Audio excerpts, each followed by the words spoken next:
Što je Ilhamija dalje odmicao, tragovi nevremena bili su manje vidljivi, kao da je led samo u prolazu bio dotakao taj kraj. Uskoro naiđe na selo. Ugleda nisku drvenu munaru na dnu sela, pa se obradova. Uspe se na sofe i zanijeti podne. Kad doklanja, nekoliko seoske djece bilo se okupilo ispred džamije i radoznalo ga gledalo. Jedno se primače, pa odiže njegovu potešku dervišku štaku, prislonjenu uz sofe. Šta je, jel teška? Nasmija se Ilhamija navlačeći firale. Postari seljak, obučen u bijele, čadorbezne gaće i košulju, sa crvenom tkanicom oko pojasa i šarenim peškirom oko ćulaha, primače se. Selamun alejkum. Alejkumu selam. Merhabati, merhaba. Seljak je jedno vrijeme šutke stajao i gledao Ilhamiju. Mjerio ga od glave do pete. Haman si jabanđija? Ja, jesam. A more se znat oklesi? Iz Žepča.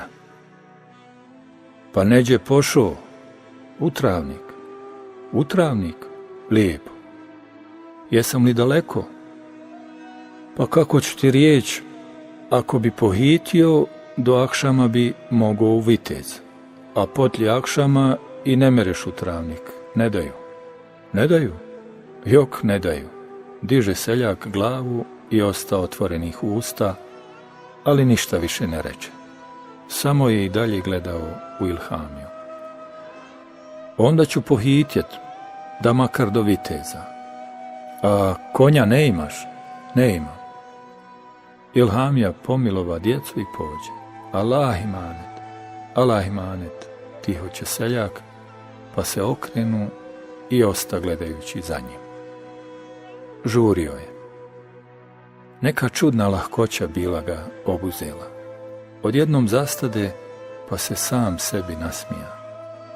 Ama, kud sam ovoliko pohitio, Ceribaša reče da ne bi utravnik ni na halu, a ja...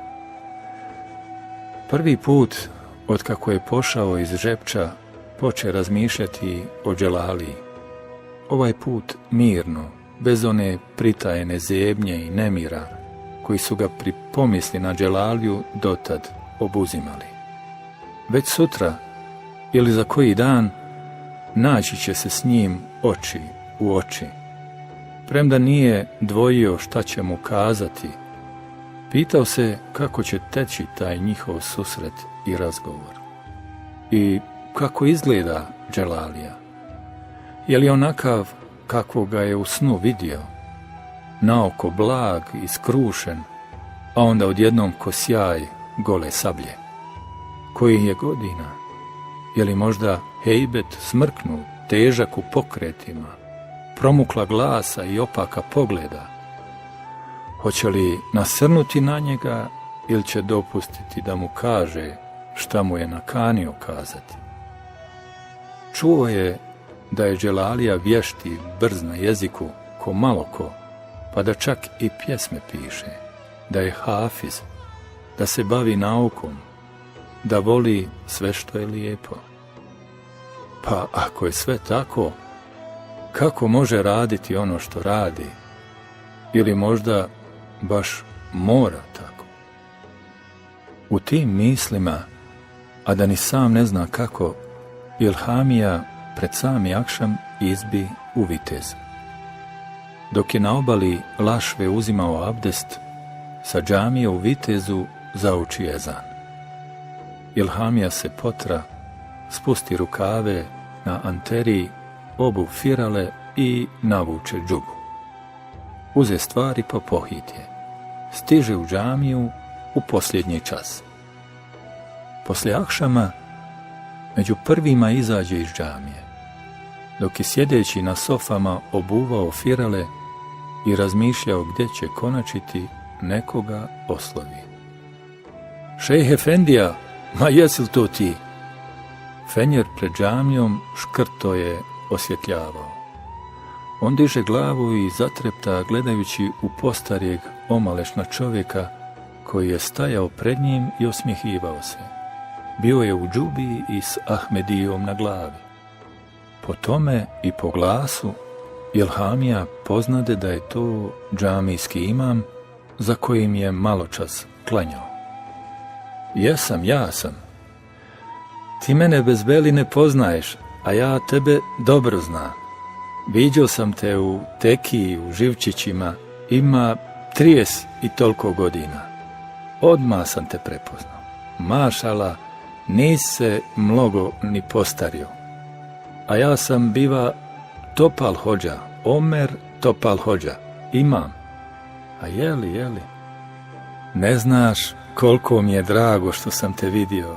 Ah, moj šejh efendija, moj šejh efendija. Sklapao je Topal Hodža ruke na prsima, rohnući od radosti koja mu se ogledala i na licu i u očima. Ljudi se počeše okupljati oko njih.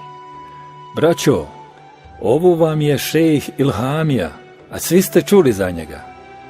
Ako ništa, slušali ste njegove kaside.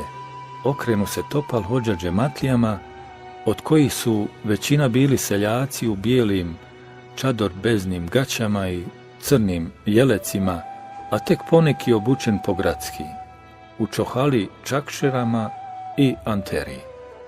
Ljudi su se propinjali na prste da ga bolje vide. Jedni se uspeše i na sofe. Nek si nam bel došo, bit ćeš mi musafir, već i ne pitam te kud si pošao, nastavi Topal Hodža. Bez beli ćeš u travnik, muderizu. Ja, u travnik, tiho će Ilhamija. Neka, lijepo. Pa ćemo, ako Bog da, do jacije i potlije jacije malo posjelitu. U travnik i na ko sad ne mereš. Već, jesu li ti ovo stvari? A gdje ti je konj? Ilhamija dohvati torbu. Ne imam konja, pjehe sam. Ja okle, pobogu. I žepča. A pobogu, šejh efendija, bez beli si se umorio.